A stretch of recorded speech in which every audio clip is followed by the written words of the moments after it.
ਅੱਜ पंजाब ਦੀ सियासत ਵਿੱਚ एक नवा दिन है, इतिहासिक दिन है। पंजाब ਦੀ अगली पॉलिटिक्स ਵਿੱਚ एक बहुत ਵੱਡਾ मोड़ है। श्रोमणी अकाली दल, पहले मैं अनाउंस करना चाहना है अज के दिन श्रोमणी अकाली दल ते बहुजन समाज पार्टी इकट्ठे असी जिहड़ा आने वाला विधान सभा हल्का 2022 ते उहदे बाद भी जिन्ने भी इलैक्शन होणगे असी इकट्ठे लड़ांगे।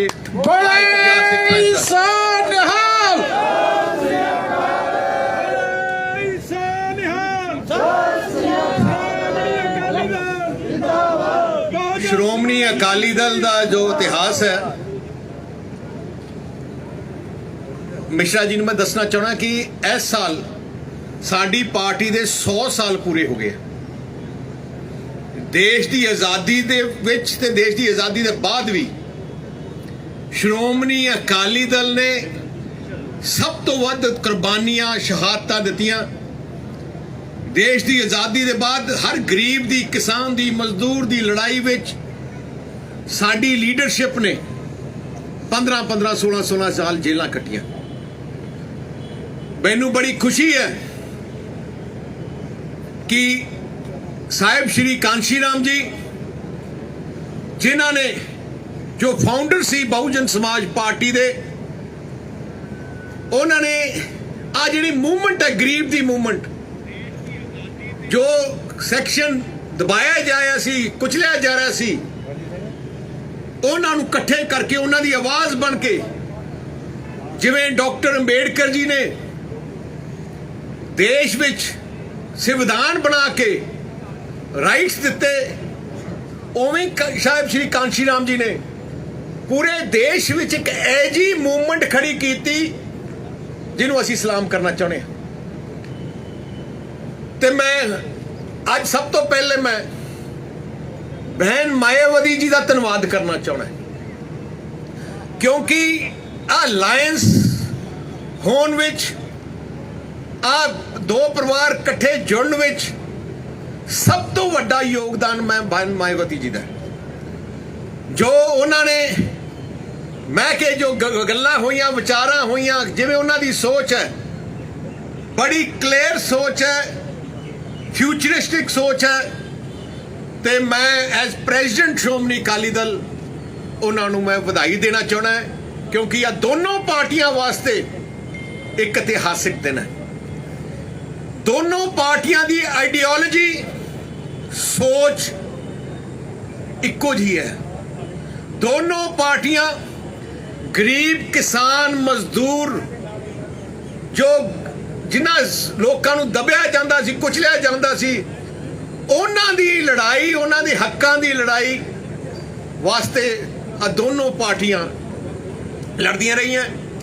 जिवें पहले दस्सिया गया, पहला समझौता बहुजन समाज पार्टी नाल 96 होया, जो जिथे बाबू श्री कांशी राम जी इलैक्शन लड़े, उदों इतिहासिक रिजल्ट आया। 13 पार्लीमेंटां विचों 11 पार्लीमेंट सीट गठजोड़ जित्ती। बहुजन समाज पार्टी ने 3 लड़ियां, 3 तो 3 जिते। श्रोमणी अकाली दल 10 लड़ी सी, उत्थे 8 जिते।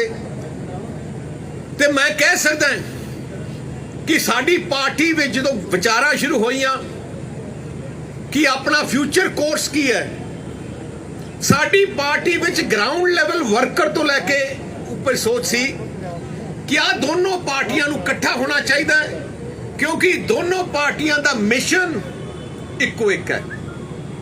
साहब प्रकाश सिंह जी बादल 5 बार मुख्यमंत्री बने, उन्हां दी जिहड़ी सोच करके ही पंजाब दे लोग उन्हां नूं ट्रस्ट करदे। साहब प्रकाश सिंह जी बादल दी सब तो वड्डी सोच पंजाब विच अमन शांति बरकरार रखनी, पंजाब विच भाईचारक सांझ बरकरार रखनी, सारे धर्मां दा सत्कार करना, ते गरीब, किसान, मजदूर नूं, दलित परिवारां नूं, बैकवर्ड क्लास नूं ਜੋ ਮੁਸ਼ਕਲਾਂ ਹੈ ਉਹਨਾਂ ਦਾ ਹੱਲ ਕਰਨਾ। ਮੈਂ ਮਿਸ਼ਰਾ ਜੀ ਤੇ ਉਹਨਾਂ ਦੀ ਬੈਣੀਵਾਲ ਸਾਹਿਬ ਬੈਠੇ ਹੈ, ਗੜੀ ਸਾਹਿਬ ਵੀ ਹੈ, ਉਹਨਾਂ ਨੂੰ ਮੈਂ ਉਹਨਾਂ ਨੂੰ ਸਾਰਾ ਪਤਾ ਹੈ ਕਿ ਜਿੰਨੀਆਂ ਵੀ ਗਰੀਬ ਕਿਸਾਨ ਮਜ਼ਦੂਰ ਵਾਸਤੇ ਸਹੂਲਤਾਂ ਪੰਜਾਬ 'ਚ ਮਿਲ ਰਹੀਆਂ ਜਾਂ ਕਿਤੇ ਵੀ ਮਿਲੀਆਂ 100% 100% ਸਤਾ ਪ੍ਰਕਾਸ਼ ਸਿੰਘ ਜੀ ਬਾਦਲ ਦੀ ਸਰਕਾਰ ਦੇ ਦੌਰਾਨ ਹੀ ਸ਼ੁਰੂ ਹੋਈਆਂ। ਇੱਕ ਬੜੇ ਸੋਨਹਾਲ ਜਿੰਦਾਬਾਦ ਜਿੰਦਾਬਾਦ। ਤੇ ਮੈਂ ਇੱਕ ਗੱਲ ਕਹਿਣਾ ਚਾਹਣਾ, ਇੱਕ ਵੀ ਚੀਜ਼ ਕਾਂਗਰਸ ਪਾਰਟੀ ਦੀ ਦੇਣਾ ਕੀ ਸੀ ਉਹਨਾਂ ਨੇ ਖੋਲ ਦਿੱਤਾ। ਐਸਸੀ ਪਰਿਵਾਰਾਂ ਨੂੰ ਸਤਾ ਪ੍ਰਕਾਸ਼ ਸਿੰਘ ਜੀ ਬਾਦਲ ਮੁੱਖ ਮੰਤਰੀ ਬਣੇ, ਮੈਂ ਉਪ ਮੰਤਰੀ ਸੀ, ਫੈਸਲਾ ਕੀਤਾ ਕਿ ਸਕਾਲਰਸ਼ਿਪ ਦਿੱਤੀ ਜਾਏ ਤੇ ਤਕਰੀਬਨ 4-5 ਲੱਖ ਬੱਚਿਆਂ ਨੂੰ ਅਸੀਂ ਸਕਾਲਰਸ਼ਿਪ ਦੇਣ ਲੱਗੇ। ਬੜੇ ਬੱਚੇ ਅੱਗੇ ਵਧੇ। ਅਫਸੋਸ ਜਦੋਂ ਦੀ ਕੈਪਟਨ ਸਰਕਾਰ ਆਈ ਹੈ ਐਸਸੀ ਬੱਚਿਆਂ ਦੀ ਸਕਾਲਰਸ਼ਿਪ ਬੰਦ ਕਰ ਦਿੱਤੀ। ਜਿਹੜਾ ਉਹਨਾਂ ਦਾ ਮੰਤਰੀ ਉਹਨੇ ਘਟਾਲੇ ਕੀਤੇ, ਅੱਜ ਤੱਕ ਬੰਦ ਹੈ ਜੀ। ਹੋਰ ਵੀ ਜਿਹੜੀਆਂ ਸਕੀਮਾਂ ਗਰੀਬ ਦਲਿਤ ਪਰਿਵਾਰਾਂ ਨੂੰ ਦਿੰਦੇ ਸੀ ਉਹ ਵੀ ਉਹਨਾਂ ਨੇ ਘਟਾਤੀਆਂ ਜਾਂ ਬੰਦ ਕਰਤੀਆਂ ਜਾਂ ਦੇਣਾ ਬੰਦ ਕਰ ਦਿੱਤਾ। ਆਹ ਤਾਂ ਸੋਚ ਕਾਂਗਰਸ ਪਾਰਟੀ ਦੀ ਰਹੀ ਹੈ। ਮੈਂ ਇੱਕ ਹੋਰ ਵੀ ਅੱਜ ਦੇ ਦਿਨ ਕਹਿਣਾ ਚਾਹਣਾ ਹੈ, ਸਤਾ ਪ੍ਰਕਾਸ਼ ਸਿੰਘ ਜੀ ਬਾਦਲ ਜਦੋਂ ਮੁੱਖ ਮੰਤਰੀ ਸੀ ਉਹਨਾਂ ਦੀ ਇੱਕ ਸੋਚ ਸੀ ਕਿ ਸਾਰੇ ਧਰਮਾਂ ਦੇ ਲੋਕਾਂ ਨੂੰ ਕਾਨਫਰੰਸ ਲੈ ਕੇ ਚੱਲਦੇ ਸੀ ਤੇ ਜਿੰਨੇ ਵੀ ਸ਼ੁਭ ਦਿਹਾੜੇ ਕਿਸੇ ਵੀ ਧਰਮ ਦਾ ਹੁੰਦਾ ਸਤਾ ਪ੍ਰਕਾਸ਼ ਸਿੰਘ ਜੀ ਬਾਦਲ ਆਪ ਬਣਾਉਂਦੇ। ਤੇ ਉਹਨਾਂ ਨੇ ਇੱਕ ਵੀ ਪਲਾਨ ਕੀਤਾ ਕਿ ਜੋ ਪਵਿੱਤਰ ਸਥਾਨ ਹੈ ਗੁਰੂਆਂ ਦੇ ਸਾਰੇ ਧਰਮਾਂ ਦੇ, ਉਹਨਾਂ ਨੂੰ ਪੰਜਾਬ ਸਰਕਾਰ ਦੇ ਪੈਸੇ ਤੋਂ ਖਰਚ ਕੇ ਉਹਨਾਂ ਨੇ ਡਿਵੈਲਪ ਕੀਤਾ। ਸਭ ਤੋਂ ਵੱਡਾ ਐਗਜ਼ਾਮਪਲ ਭਗਵਾਨ ਵਾਲਮੀਕੀ ਜੀ ਦਾ ਮੰਦਿਰ ਰਾਮ ਤੀਰਥ, ਜਿਹਨੂੰ ਤਕਰੀਬਨ 300 ਕਰੋੜ ਰੁਪਇਆ ਲਾ ਕੇ ਪੰਜਾਬ ਸਰਕਾਰ ਦਾ ਉਹਨੂੰ ਬਹੁਤ ਖੂਬਸੂਰਤ ਤਰੀਕੇ ਨਾਲ ਡਿਵੈਲਪ ਕੀਤਾ। ਉੱਥੇ ਜਿਹੜੀ ਸੋਨੇ ਦੀ ਮੂਰਤੀ ਵੀ ਲਿਆਂਦੀ ਹੈ, ਬਹੁਤ ਵਧੀਆ ਬਣਾ ਕੇ ਲਿਆਂਦੀ। ਗੁਰੂ ਰਵਿਦਾਸ ਜੀ ਮਹਾਰਾਜ ਦਾ ਪਵਿੱਤਰ ਸਥਾਨ ਕਰਾਲਗੜ੍ਹ, ਉੱਥੇ ਵੀ 200 ਕਰੋੜ ਦਾ ਪ੍ਰੋਜੈਕਟ ਸ਼ੁਰੂ ਕੀਤਾ। ਪਰ ਅਫਸੋਸ ਇਸ ਗੱਲ ਦਾ ਜਦੋਂ ਦੀ ਕੈਪਟਨ ਸਰਕਾਰ ਆਈ ਹੈ ਰਾਮ ਤੀਰਥ ਤਰਫ ਵੀ ਧਿਆਨ ਖਤਮ ਹੋ ਗਿਆ ਤੇ ਉੱਥੇ ਬੁਰਾ ਹਾਲ ਹੋ ਗਿਆ। ਤੇ ਕਰਾਲਗੜ੍ਹ ਸਾਹਿਬ ਗੁਰੂ ਰਵਿਦਾਸ ਜੀ ਮਹਾਰਾਜ ਦਾ ਜੋ ਪਵਿੱਤਰ ਸਥਾਨ ਸੀ ਉਸ ਸਥਾਨ ਨੂੰ ਡਿਵੈਲਪਮੈਂਟ ਉੱਥੇ ਰੋਕ ਦਿੱਤੀ। ਇੱਕ ਇੱਟ ਨਹੀਂ ਲੱਗੀ। ਰਾਮ ਆਪਣਾ ਦੁਰਗਿਆਨਾ ਮੰਦਿਰ 'ਚ ਵੀ ਉਹਨਾਂ ਨੇ ਬਹੁਤ ਵਧੀਆ ਬਿਊਟੀਫਿਕੇਸ਼ਨ ਕੀਤੀ। ਸੋ ਆਈ ਸੋਚ ਹੈ ਪੰਜਾਬੀਆਂ ਦੀ ਸੋਚ। ਆ ਸਾਰੀ ਸੋਚ ਸਾਡੇ ਗੁਰੂ ਸਾਹਿਬਾਨ ਦੀ ਦੱਸੀ ਹੋਈ ਸੋਚ ਤੇ ਅਸੀਂ ਚੱਲਦੇ ਹਾਂ। ਗੁਰੂ ਸਾਹਿਬ ਚੱਲਦੀ ਹੈ ਤੇ ਮੈਨੂੰ ਬੜੀ ਖੁਸ਼ੀ ਹੈ ਕਿ ਜੋ ਰਿਸ਼ਤਾ ਮੇਰੇ ਪਿਤਾ ਸਤਾ ਪ੍ਰਕਾਸ਼ ਸਿੰਘ ਜੀ ਬਾਦਲ ਨੇ ਬਣਾਇਆ ਸਾਹਿਬ ਸ਼੍ਰੀ ਕਾਂਸ਼ੀ ਰਾਮ ਜੀ ਨੇ, ਉਹ ਰਿਸ਼ਤਾ ਅੱਜ ਫਿਰ ਤੋਂ ਮੇਰੀ ਅਗਵਾਈ ਥੱਲੇ ਸ਼੍ਰੋਮਣੀ ਅਕਾਲੀ ਦਲ ਔਰ ਬਹਿਨ ਮਾਇਆਵਤੀ ਜੀ ਦੀ ਅਗਵਾਈ ਥੱਲੇ ਬੀਐਸਪੀ ਦਾ ਰਿਸ਼ਤਾ ਫਿਰ ਤੋਂ ਜੁੜ ਗਿਆ। ਤੇ ਆ ਰਿਸ਼ਤਾ ਸਤਿ ਸ੍ਰੀ ਅਕਾਲ। पंजाब स्टेट में जैसा कि अभी सुखबीर सिंह बादल जी ने कहा है कि ये एक ऐतिहासिक दिन है और इस ऐतिहासिक दिन इसलिए ये इतिहास में लिखा जाएगा क्योंकि आज बहुजन समाज पार्टी जो कि एक नेशनल पार्टी है उसका गठबंधन पंजाब की सबसे मजबूत पार्टी अकाली दल श्रोमणी अकाली दल के साथ में हो रहा है और हो गया है। ये गठबंधन 25 साल आपस में बिछड़ने के बाद दोबारा हुआ है और चूंकि ये 25 साल के बाद आपस में मिल रहे हैं तो जैसा कि अभी सुखबीर जी ने कहा कि ये गठबंधन अब टूटने वाला नहीं है और ये गठबंधन हमारा हमेशा चलता रहेगा। बहुजन समाज पार्टी का हर कार्यकर्ता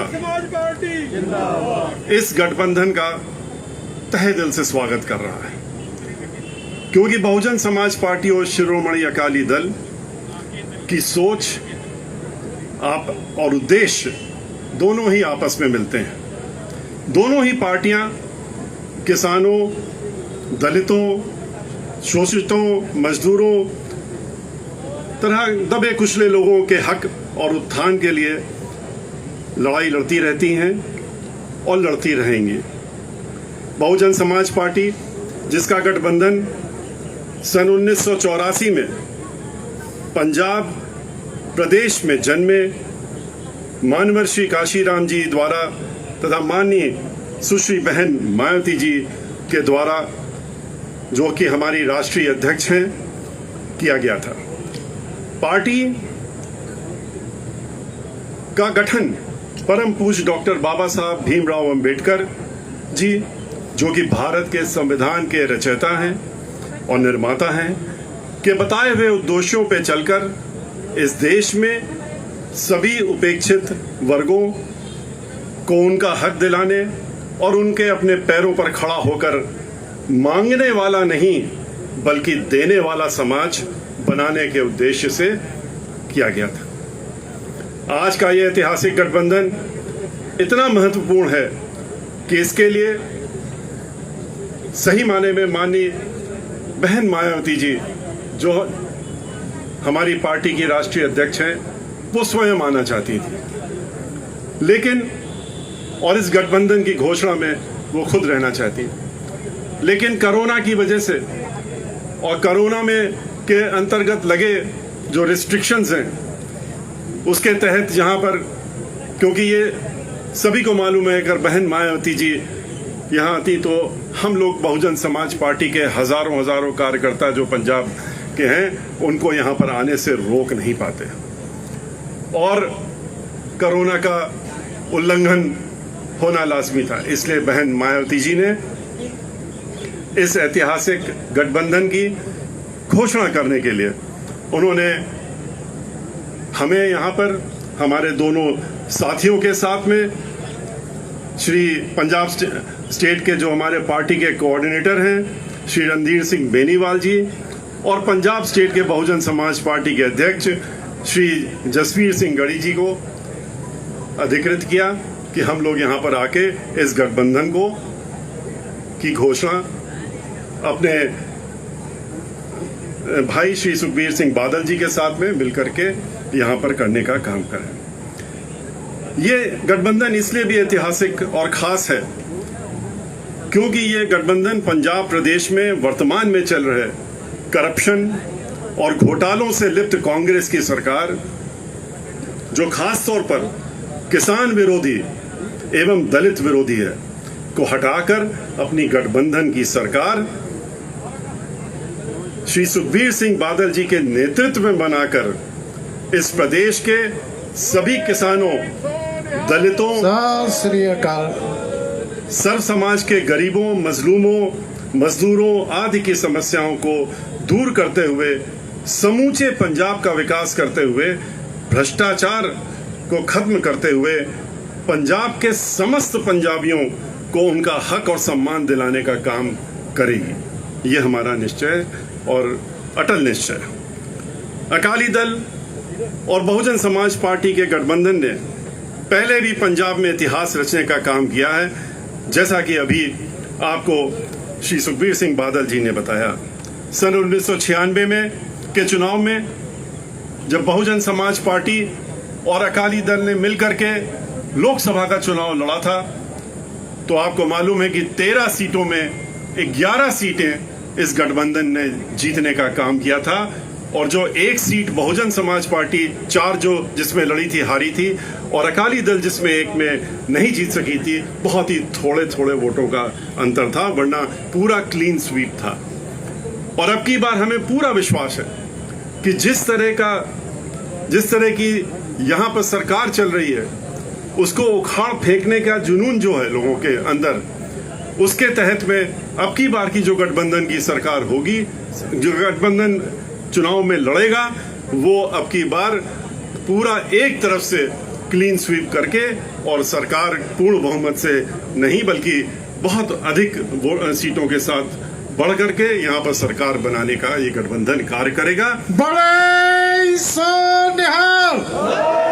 और कैप्टन हम देंगे बहुजन समाज पार्टी के बारे में सभी को मालूम है कि बहुजन समाज पार्टी के कार्यकर्ता बहुत ही अनुशासित रहते हैं और बहन मायावती जी के आदेश और निर्देश और उनके साथ में तत्परता से खड़े रहते हैं। जहां जहां पर भी गठबंधन का चाहे हमारा प्रत्याशी लड़ रहा हो, चाहे अकाली दल का प्रत्याशी लड़ रहा हो, हमारे जो कार्यकर्ता हैं वो चुनाव के मैदान में इस तरह से उतरेंगे जैसे कि हर सीट पर वो चुनाव खुद लड़ रहे हैं और चुनाव जिता करके अब की बार पंजाब में सरकार जरूर गठबंधन की बनेगी।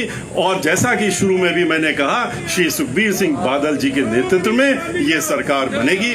इसी के साथ बोले सोनिहाल।